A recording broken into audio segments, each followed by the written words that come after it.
사랑과 마음 상담센터에서 보내드리는 새벽 프로그램 이른 아침 햇살 받기 시간입니다. 말씀을 통해 내면의 힘을 얻는 마음 치료를 경험하는 시간이 되시길 바랍니다.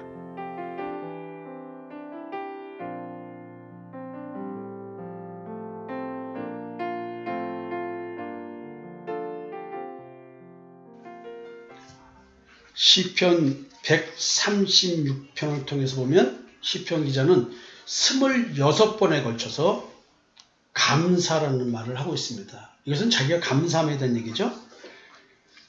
사실은 1절부터 3절까지 하나님 그 자체가 누구신가에 대해서 영적 분별력을 가지고 감사함에 대해서 표현을 하고 있고요.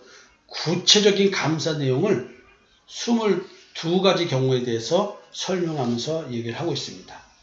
오늘은 21절부터 22절 말씀, 기업을 주심에 대한 이야기 가지고 얘기를 시작하도록 하겠습니다. 저희의 땅을 기업으로 주신 이에게 감사하라. 그 인자하심이 영원하미로다. 곧 그 종 이스라엘에게 기업으로 주신 이에게 감사하라. 그 인자하심이 영원하미로다. 여기서 저희의 땅을 기업으로 줬다는 얘기는 이건 가나안 땅을 얘기하죠. 가나안 땅의 원주민으로 살고 있는 그 7 족속, 그들을 내어 쫓은 거죠. 그리고 그 땅을 뺏었습니다. 그러니까 이 말은 뭐냐면 탐심과 정욕, 죄가 왕노릇하고 있는 내 마음에서 예수 그리스도의 십자가의 대속의 은총으로 말미암아 그를 십자가에 못 박아 죽인 것에 대한 이야기를 하는 것입니다. 이거에 대한 감사를 하고 있는 것이겠죠. 자, 이 기업에 대한 감사, 기업으로 주심에 대한 감사, 예수 그리스도가 우리의 기업이죠. 궁극적으로는 믿음으로 아브라함은 부르심을 받았을 때에 순종하여 장래 기업으로 받을 땅에 나아갈새 갈 바를 알지 못하고 나아갔으며, 이게 믿음에 대한 얘기를 하는 것입니다. 결국 믿음으로 그 힘든 현실의 삶을 겪어내면서 그 삶의 그 모든 것은 어디를 향해서 가고 있냐면 예수 그리스도의 십자가의 대속의 은총을 깨닫는 그걸로 가고 있더라.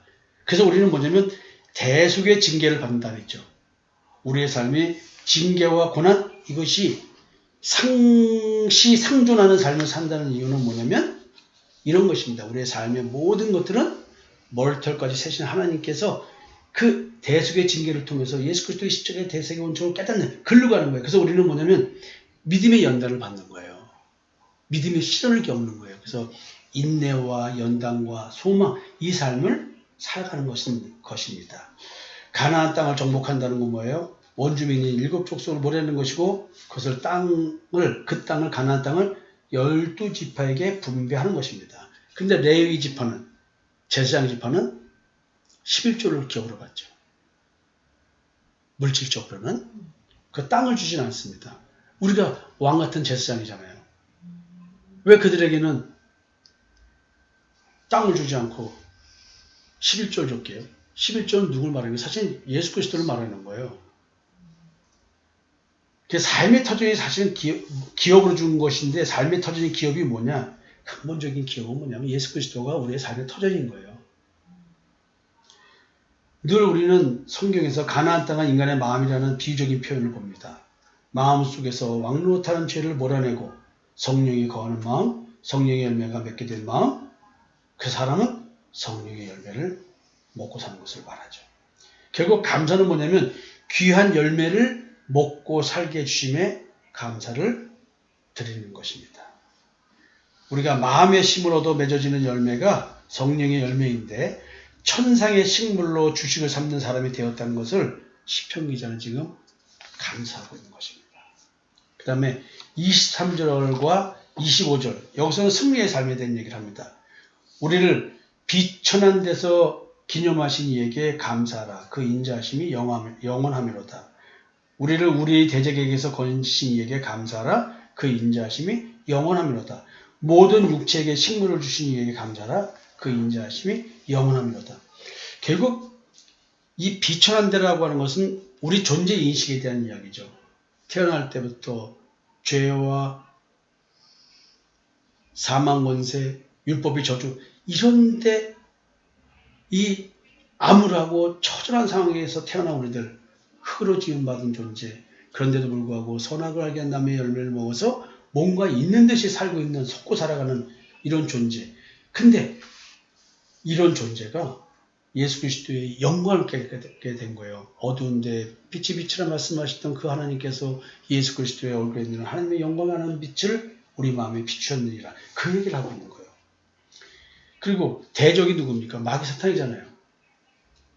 십자가에 예수님 돌아가신 것은 마귀의 일을 멸하러 오신 거야. 마귀의 일은 뭐냐면 우리로 하여금 자기의 의를 생산하게 만드는 그 일인 거야. 이 자기 일을 쉬는 게 안식이라고 그랬잖아요. 내 스스로가 선과 악을 판단해서 선을 택하는 이 노력, 이게 아니다. 이런 대적에서 건지심에 대한 감사인 거예요. 모든 육체에 식물을 주셨다. 이게 오늘날 우리에게 일용할 양식을 주신 것에 대한 이야기죠. 그래서 결국 뭐냐면 이게 승리의 삶에 대한 감사는 뭐냐면 빛하는 데서라는 말은 어둠에서 빛으로, 율법에서 믿음으로, 마귀의 자녀에서 하나님의 자녀로 변한 것에 대한 것을 의미하죠. 대적에게서라는 말은 하나님께서 아브라함과 언약을 맺으셨습니다. 이 언약을 이행하시는 거예요. 그래서 사망 권세에서 노임받게 되고 죄사함 받아서 죽을 수밖에 없는 내가 죽어도 부활해서 영원한 생명의 세계로 들어간다는 걸 말하죠. 땅을 주셔서 땅에서 생산되는 육체의 먹거리를 얻잖아요. 근데 율법은 사망의 열매를 맺게 하잖아요. 그래서 우리가 율법을 줘서 해방됐다는 얘기는 선과 악을 내가 판단해서 자기의 의를 생산하는 먹지 못할 가시덤불과 엉겅퀴 이런 사망의 열매를 먹던 삶에서 하늘에서 내려주신 천상의 열매 예수 그리스도를 믿는 믿음, 즉 성령의 열매를 양식으로 먹게 해주신 것, 즉 이런 것에 대한 얘기를 하는 거예요.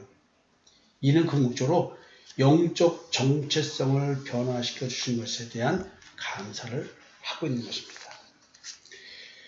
자, 그러면 시편 기자가 22가지의 구체적인 감사 내용을 지금 이렇게 표현했습니다. 바울의 말씀을 기준으로 본다면 하나님의 뜻이 이루어진 자로서 시편 기자가 26번이나 감사를 하라고 한 그 감사, 이것이 범사에 감사하는 외침이었을까를 생각해 봐야 된다는 것입니다. 지금 우리가 범사라고 하면 어떤 일을 범사라고 할까요? 시편 기자의 범사의 감사 내용, 그 감사 내용과 내가 지금 감사하는 내용과 일치할까요? 시편 기자는 지금 무슨 감사를 하고 있을까요? 구체적인 22가지의 감사를 얘기하고 있지만 무엇과 연관되는 감사일까요? 하나님이 지금 나를 향한 뜻을 갖고 계셔서 나에게 새 언약을 이루어주시고 예수를 만나게 해주십니다. 하나님의 뜻이 이루어진 시편 기자의 고백, 뭘까요? 예? 시편 기자의 범사는 지금 우리가 범사에 감사하는 것과 어떻게 다를까요? 나는 자연현상 창조와 조상에게 역사한 것으로 인해 감사하고 있는가요? 범사에 감사하라. 이는 그리스도 예수 안에서 너를 향하신 하나님의 뜻이니라. 이 26번의 감사의 외침, 감사라는 외침, 이렇게 범사에 감사하는 외침이었을까요? 근데 이게 내용을 보니까 그런 게 전혀 아니네요. 우리 삶 속에서 뭐 병을 고쳐주시고 먹고 살기 해주시고 이런 식의 얘기가 아니네. 야, 이게 과연 시편 기자가 26번의 외침, 마지막 26번째의 말씀, 하늘의 하나님께 감사하라. 그 인자하심이 영원하리로다. 이게 마지막 감사입니다. 여태까지 1절과 3절 3번의 감사와 22번의 감사 구체적인 내용을 얘기했습니다. 마지막 감사 26번째 감사가 하늘의 하나님께 감사하라예요. 그냥 지금 이게 땅의 하나님이 아닌가 보죠? 하늘의 하나님, 이건 뭔 얘기를 할까요? 왜 하늘의 하나님께 감사라고 할까요? 땅의 하나님은 거짓 하나님입니다. 세상 임금, 세상 신, 우리의 마음을 혼미케 하는 영입니다. 마음속에서 육체의 정욕, 안모의 정욕, 이생의 자랑인 죄를 가지고 왕노릇했던 세상의 영인 것입니다. 근데 이제 이런 존재로 살던 내가, 자기 의를 추구하던 신앙생활을 하던 내가, 행위로 하나님을 섬기던 내가 이제 거짓된 존재로 깨달은 거예요. 속아서 신앙생활 했다는 걸 깨닫고 이제 참 하나님을 발견합니다. 그 얘기를 하는 거예요. 창조 과정과 출애굽 과정, 가나안 정착 과정 속에 숨어있는 영적 의미 속에서 예수 그리스도와 참 하나님을 발견한 기쁨에 대한 노래를 이렇게 하는 겁니다. 감사라, 감사라. 그 맨 마지막 말이 하늘의 하나님께 감사라. 그 인자하심이 영원함이로다. 26번의 감사 속에 붙어있는 마지막 말은 그 인자하심이 영원함이로다. 결국 모든 감사는 뭘로 연결되냐면 나를 향하신 하나님의 그 인자하심과 연결되더라. 삶이 아닌 구원이 소망인 사람으로 변화된 나, 믿음으로 남은 삶을 사는 사람으로 변화된 나, 하나님께서 나를 이렇게 변화시켜 주셨구나라를 것을 발견한 사람의 신앙 고백, 이게 이렇게 26번의 감사라는 외침으로 드러나고 있더라. 여러분 지금 무엇 때문에 감사하고 계십니까? 지금 영적으로 이런 것을 깨달으니 여호와 하나님은 선하시며 그 인자심이 영원하다는 것을 알게 되었습니다. 그동안 진정으로 하나님을 섬긴 줄 알았는데 마음의 변화는 없이 말과 행동으로만 경배하고 있었던 사실을 깨닫게 된 것이죠. 이것이 흑암의 권세자인 사단의 미혹이었고 사단의 종으로 살다 보니 마음속에 죄가 살고 있는지도 몰랐다는 것이죠. 그러나 이제 하나님의 재창조, 새로운 피조물로 재창조하시는 그 회복의 역사를 깨닫게 되니 이렇게 외칠 수밖에 없었다는 것입니다. 여러분 지금 내 스스로가 무엇 때문에 감사하고 있을까요? 아삽은 시편 50편에서 이런 고백을 합니다. 하나님의 명령, 나의 성도를 내 앞에 모으라. 하나님이 명령하십니다. 나의 성도를 내 앞에 모으라. 근데 이 모으는 성도, 그 성도가 어떤 성도냐면 조건이 있습니다. 제사로 나와 언약한 자라고 말합니다. 아니 이스라엘 백성들 전부 다 제사 지냈죠. 근데 모인 성도들이 제사를 드리는 방식이 다른가 봐요. 제물을 바치며 참으로 제사를 지내는 자가 있어요. 죄를 지어도 지은 죄보다 더 많이 제물을 드리며 성전과 제사장에게 나아가 죄 용서함을 구하며 감사하는 자가 있습니다. 그죠? 근데 바칠 제물이 없어 입으로만 제사를 지내는 자가 있어요. 성전에 올라가지 못하고 제사장에게도 못 나가고 죄사함 받았느냐라는 소리도 못 듣고 그래서 삶으로는 범죄에 감사할 것이 없어요. 왜냐하면 내 행실을 보니 어떻게 죄인이라 가지고 어떻게 나갈 수가 없는 거야. 그래서 그냥 구원으로 인해서 모든 것이 감사할 뿐인 자가 있어요. 이게 무슨 말인지 아세요? 이게 제사의 기능이 율법에 있는 자와 믿음에 있는 자가 다른 거예요. 율법에 있는 자는 제물의 제사를 드리심으로써 자기 마음을 표현합니다. 율법에 기록된 대로 행동합니다. 그래서 스스로가 자기가 의인이라고 감사합니다. 근데 믿음에 있는 자는 자신을 산제물로 드림으로써 마음을 표현합니다. 제물이 아니고 자기 자신을 드리는 거예요. 예수 그리스도로 인한 성령 받음으로 인해서 성령의 역사, 내 마음에서 역사하시는 성령의 역사를 따라 거룩하게 되고 있는 거예요. 제물로 인한, 물질적 제물로 인해서 거룩하게 되는 것이 아니라. 그래서 스스로가 뭐냐면 의인이 돼서 감사하는 것이 아니라 죄인이기 때문에 도리어 감사하고 있는 거예요. 이런 죄인에게 베풀어 주시는 은혜 때문에.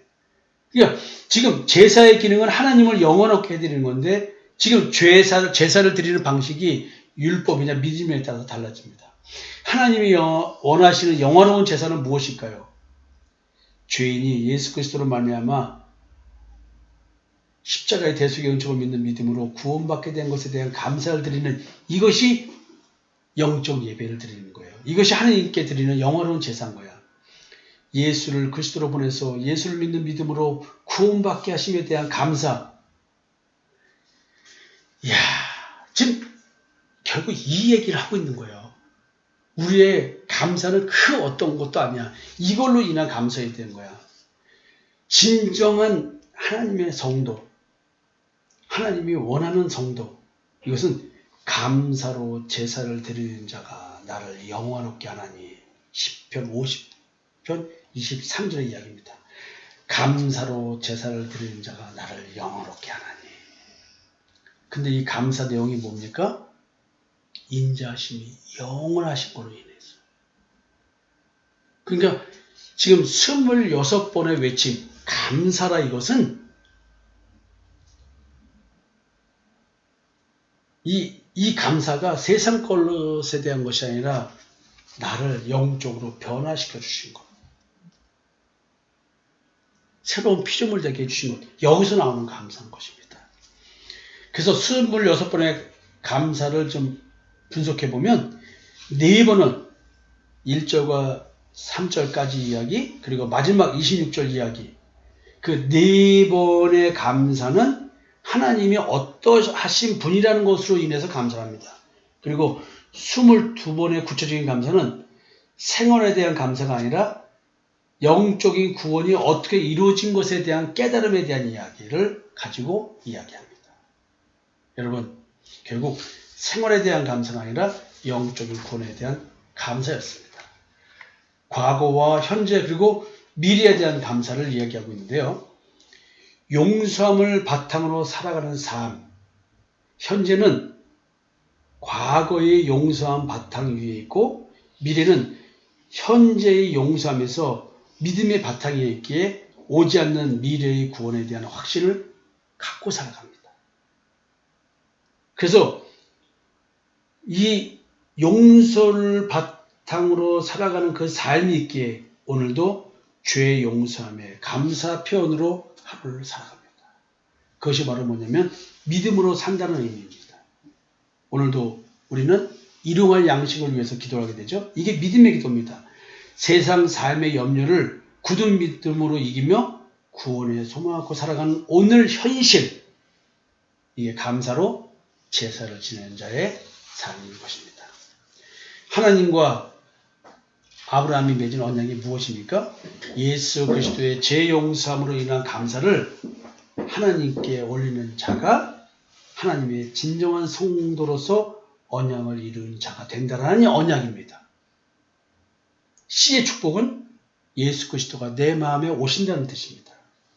여러분들은 지금 어떤 감사함으로 하나님과 언약을 맺고 제사를 지내고 있습니까? 생각해 봐야 되겠죠? 여러분, 그래서 우리가 기도할 것이 있습니다. 하나님 아버지, 감히 하늘에 소망을 쌓는 기도를 드리옵기는 저로 하여금 여호와가 저희 하나님이시기에 감사하게 하시옵고 삶의 조건이 어떠하더라도 어둠의 자녀에서 빛의 자녀가 된 것만으로도 감사하게 하여 주시옵소서. 오늘 제가 먹는 양식이 땅의 양식이 아니라 영의 양식인 성령의 열매를 먹고 살게 하시옵소서. 여러분, 진정 죄의 집에서 해방되고 마귀 사탄의 사망 것에서 해방되고 율법의 저주에서 해방된 이것을 깨달은 자들은 이렇게 감사를 외치며 살아가는 삶을 살게 됩니다. 이번 주일 추수감사 주일로 예배를 드립니다. 여러분들에게 농담으로 우스갯소리로 추수감사 주일이니까 감사헌금 준비하라고 말씀을 드렸습니다. 제가 여러분들에게 그 헌금 받아가지고 교회 공동체를 위해서 쓰지 제가 사적으로 뭘 더 쓰겠습니까? 근데 그런 얘기를 하는 것은 공동체를 위한 얘기를 할 뿐이고요. 실질적으로는 우리가 추수감사주의를 맞이해서 이런 감사를 해야 된다는 얘기를 하고 싶은 것입니다. 우리 교회는 다른 절기는 안 지키지만 부활주일, 추수감사절, 그리고 성탄절과 송구영신 예배를 드리죠. 이 4개를 우리가 지킵니다. 여러분들은 무엇 때문에 하나님께 감사를 하겠습니까? 예수 그리스도로 말미암아 하나님께 감사를 드리는 것, 그것은 이 시편 136편의 26번의 외침, 감사하라. 이 내용 속에 다 담겨 있습니다. 감사하는 오늘 됐으면 좋겠습니다. 주일 여러분들에게 부탁드리겠습니다. 전성도가 하나님께 드릴 감사 열매를 가져오셨으면 좋겠습니다. 그 감사 열매, 여러분 신앙 고백을 좀 가져왔으면 좋겠습니다. 나는 무엇 때문에 감사한다. 그 한 가지만 좀 적어오세요. 모두에게 하나님께 제물 드릴 기회를 드리겠습니다. 성도 여러분, 주일날 뵙겠습니다. 감사합니다.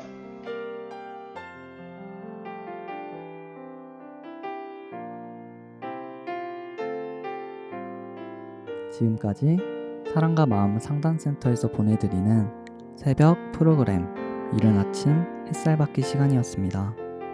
오늘 하루 삶 속에서도 대속의 은총으로 말미암아 주어지는 믿음의 삶을 사는 여러분이 되시기를 기도합니다.